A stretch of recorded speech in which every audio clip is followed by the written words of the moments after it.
You're listening to Talking Threat Intelligence, a podcast dedicated to uncovering the new challenges of today's threat landscape. Each episode, we connect with some of the world's leading practitioners to share stories from the front lines of corporate security. And now, on to the show. Hey, everybody, and welcome back to another episode of Talking Threat Intelligence. I'm your host, Robert Value. And joining me today is James Tunkey, Chief Operating Officer of I-OnAsia. James, thanks for joining me today. Thanks for having me, Robert. Now, James, last time we chatted, you and I had a great conversation about the different ways and opportunities that you see OSINT analysts can make a bigger contribution to their clients and the organizations that they work for. But before I jump into that, I just want to take something a little bit broader than that. Let me ask you, how do you see OSINT and risk management as a source of competitive advantage for organizations? Well, good risk management involves making sure that your company finds new growth opportunities. So OSINT analysts are the ones looking for that, hopefully. And good risk management involves protecting against downside risk. You're looking for ways in which there might be potential losses and trying to figure out how to prevent them or make those losses smaller. And OSINT analysts hopefully are doing a bit of that too. Right. I love a point that you made about the value of mitigating losses from an investor's point of view. If you're better at managing out the ebbs and flows in your company's earnings, that results in higher multiples and can be considerable value to the business and stuff like that. I love some of those points that you made. Well, I really stole that from David Rowe, who was a former chief economic analyst for Alan Greenspan back when Greenspan had a consulting company. And David is really a leading light in quantitative aspects of risk management. And it comes from a conversation that he and I had in front of contacts and clients of I-OnAsia many years ago. And I think it really resonated and has informed some of the work that we've been doing. Let's shift gears and let's get into right at the points that you're really excited about making for how intelligence analysts can make a bigger contribution to their organizations. And one of the first points that you made in our conversation last week was the need for more scientific rigor when selecting indicators to predict events. I thought this point was really, really interesting. Can you elaborate a bit more on that? One of the critiques that I have with many OSINT analytic products, the work products of various teams inside of corporates, is that they're not doing enough to gather information and present it in a way that has some scientific rigor. So for me, a part of the job of an open source analyst is to look at the scientific literature and to try to see if there are observations that have some predictive value that can be applied and to start looking for data sets that can be utilized to make strong predictive calls. And what I see instead is mostly opinion pieces. And I think trying to encourage the industry to shift out of writing opinions and being newspaper collectors and to try to identify things, data that are out there in the world that have potential to be used in making predictive calls for companies is something that I think is a gap in the market that could be filled. So could you give an example of what exactly you mean by these indicators? Sure. So, right now in the market, there are people that will look at corporate governance and they'll say there are things that we've seen about corporate executives' backgrounds that give us a good understanding of whether these companies are going to perform well or whether the companies are going to lose money. And so data is collected from public disclosures on individuals' backgrounds and scores are assigned. And those scores are intended to provide some insight to the consumer about whether a company is going to fail or not. And there's other examples. We collect weather data. We use weather data to make predictive calls about whether there's going to be disasters that affect our infrastructure. And there are many other areas where data has been collected, for example, in routine health events. And so when we are thinking about our jobs as analysts of the news media or other things, we have to really look for data sets that can be used to make predictive calls. I'm not seeing quite enough of that. Where did you come up with this idea? Was this just something from your background and your training as a risk manager that you've seen from the OSINT community, or was there like a specific moment where you kind of realized this? My journey, my career has been very broad, and I'm very fortunate to have spent the last 30 years conducting a variety of assignments that look at loss events, and potential loss events. And I'm a consumer and a user of a variety of products. And I speak with businesses all the time. What I've really seen is that there's a gap that can be filled. I'm primarily focused at I-OnAsia and working with teams that look at the quality of management and due diligence, fraud investigations, corruption investigations. These all involve, at a corporate level, the behaviors that do have risk indicators. And there's a decent amount of literature on fraud risk that can be used to make some predictions or some calls that should have some basis.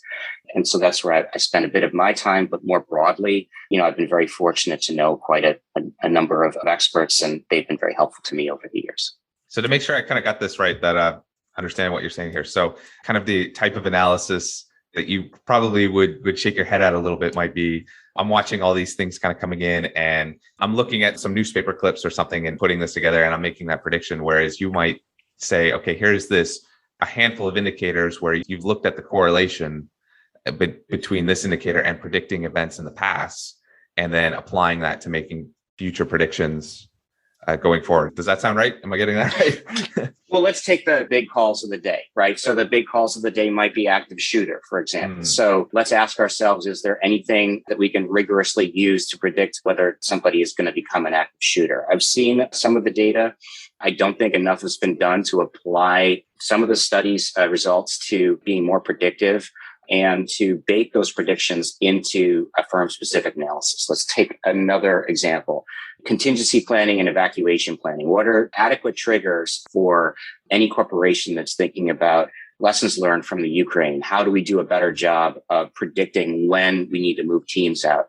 I'm not seeing any of that. I'm seeing analysis of news events, but I'm not seeing, here are the predictors. And I think in business, if you look at people that are on a Bloomberg terminal and using that to predict whether a stock is going to go up or down and what trend analysis is, people will spend a lot of time looking at data sets and trying to get, as analysts, their own competitive advantage about this indicator is linked to this performance. If I see this amount of energy consumption at X, Y, or Z company, we're going to see GDP go to this point.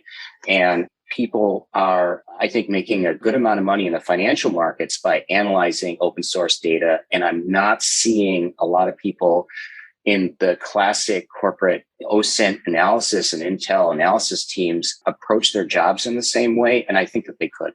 Right. Does that make sense? Does that answer your question? That definitely does. That's a great answer, James. I was just thinking back to my time doing risk management and in the securities industry. And there was that emphasis on the factor models and things like that. Here's this one indicator. Here's how it's correlated to the change in the stock price or the interest rates or whatever like that. And then what I love about your insight there is trying to apply that to physical security threats or geopolitical events. Why do you think this isn't a standard course for the rest of the OSINT community more generally? Well, I think just to sort of apply something, in some ways, it's about looking at reliable data. We've got a lot of great data on corporate performance, for example. So, we've invested as a global community in reporting around corporate performance in a way that allows us to do some of this predictive work. And I think one of the key moments going back to a prior question was really studying at NYU Stern's School of Business and being in Ed Altman's class. Professor Altman had really invented the Z-score, which was a way of predicting whether a company was going to go bankrupt. And he had 4 or 5 different factors that were baked into a model. And the model was very robust and was really used to understand credit risk. And I don't see enough of that in the rest of the world. Part of that may be that people haven't truly appreciated how to apply those lessons into other areas. And I think, post 9/11, the global community really invested in open source intelligence, data collection and analysis. And I think that there's been a lot of collection and there's been a lot of work to try to address some of the problems that were identified post 9/11 in terms of information sharing. And at the same time, I don't think that enough people truly appreciate the value now of the data set for doing predictive work and applying those types of predictive lessons to corporate situations and settings. And just on the idea of the Z-score that I was talking about, if an open source analyst can identify 1 or 2 factors that have a truly meaningful impact for the business and can track that, well, that's gold. And that should be a really high value contribution. You mentioned the Z-score there. I was just having my flashbacks to undergraduate finance classes quite a while ago. I like that point that you made too about the predictive work. If I'm an OSINT analyst and I want to kind of develop that type of skill set, where would you suggest that I get started? I think that the analyst has to ask, what is a P-score? How do you understand whether anything that you're making a call on has a predictive value? And then how do you measure that? And how do you test it independently that your call is going to be predictive, and whether you can or you cannot based on whether the events that you're analyzing are routine or not. And so I think looking at some predictive analytics basics and then thinking about the data sets that are currently being ingested and making your own research plan for whether the types of questions you're being asked to answer really can be answered in a thoughtful way with predictions based on the data that you're collecting. I think that's the path. And then really turning the outside experts to kick the tires to see whether it's actually true, whether your calls really do have a predictive value. And that involves a certain amount of rigor, and that's demanded in certain settings, and if you're going to make a call about whether you're going to deploy resources of any significant scale, you really want to make sure that you've done the proper testing of the predictive value of your calls.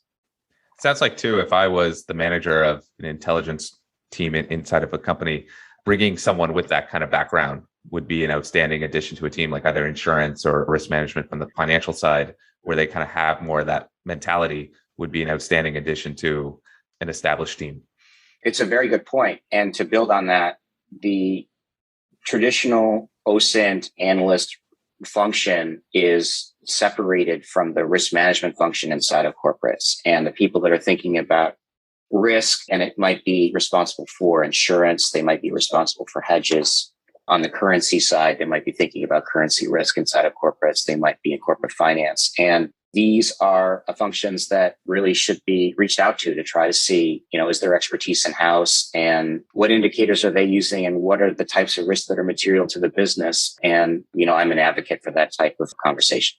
Right. Any kind of cross-pollination between the different silos. Let's shift gears now to point number 2 that you made in our previous conversation. Analysts should spend more time and energy monitoring non-routine events over routine events, which is an interesting point that you made. Can you elaborate a bit more on that?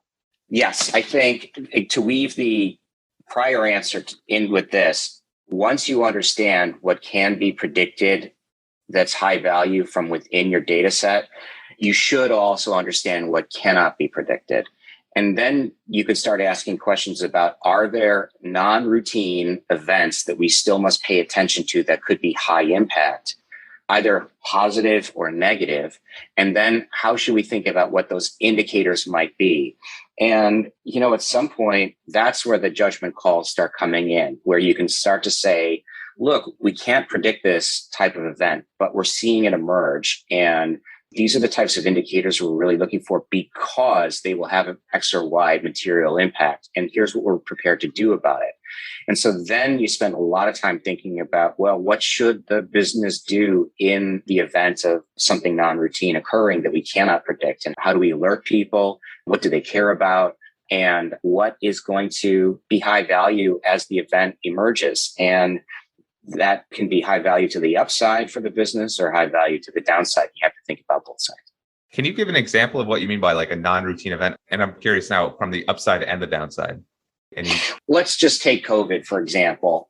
We can make predictions about whether somebody is going to have influenza, but a potential non-routine pathogen like COVID emerging is generally understood to have been a risk. And at the same time, how it emerged was not predictable. So we should be thinking about, well, how can we just take note of that? And what should we be looking for in the event of something occurring? So to the downside, what we've learned through COVID is that quarantines and other types of responses to pandemic are things that are expected possible results of a pandemic. But from an upside, if you're in the mask production business, there's certainly some upside in being able to track what was happening early. And I think that the stock of 3M, for example, went through the roof, and you can make those types of judgment calls in any industry if you understand, this is what we're in the business of making. These are the things that we can predict. These are the other types of things we can't predict, but that are material. And this is how they will affect our business. And I'm not seeing a lot of OSINT analysts bake that into an entire process. Where would you begin then with that process?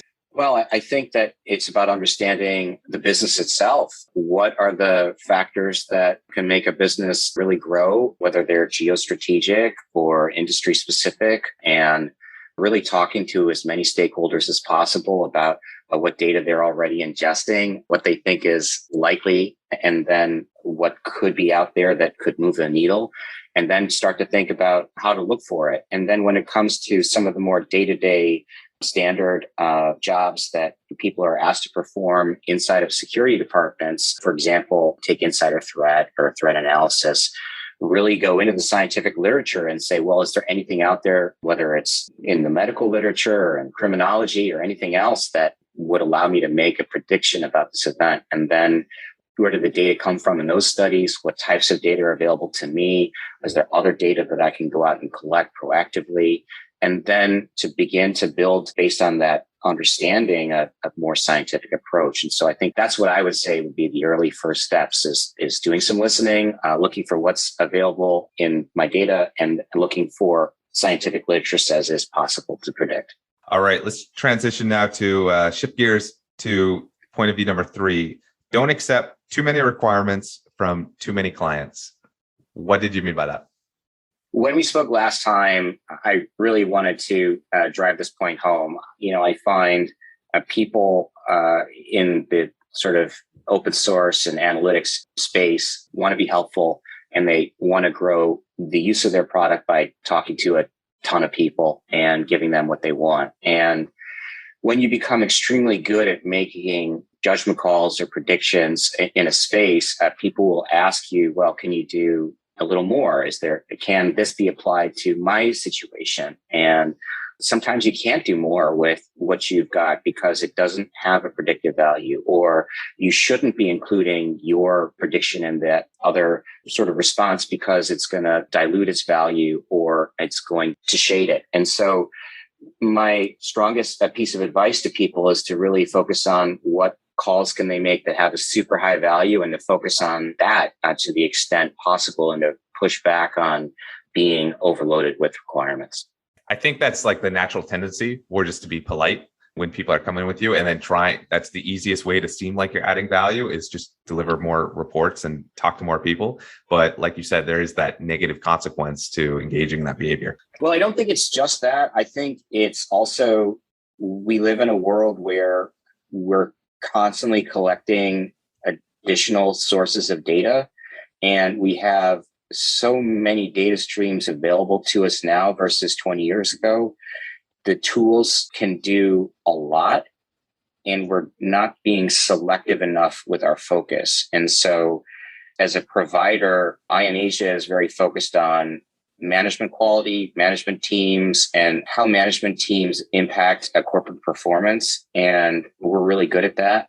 We don't try to be predictive about other things. And I think that clients appreciate that we are staying focused on our space. And certainly we could dip our toe into a variety of other, types of data analytics offerings because we've got great people, but that doesn't necessarily mean that we're going to be able to deliver a higher value product. And so just applying that lesson internally, I think, is sometimes a challenge for people, because there are folks who will say, look, we've got all these all these wonderful streams of data that we can offer you, and here's all the wonderful things that they can do. And that's alluring.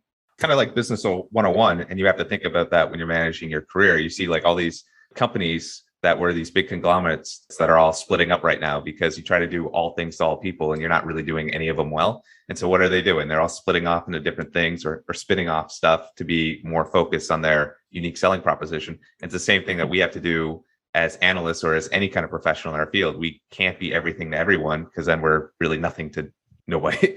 And so by focusing on that one thing that we do well. All right, James, we're coming up on the end of all the time I promised to steal from you today. What's the main takeaway you want listeners to remember from our conversation?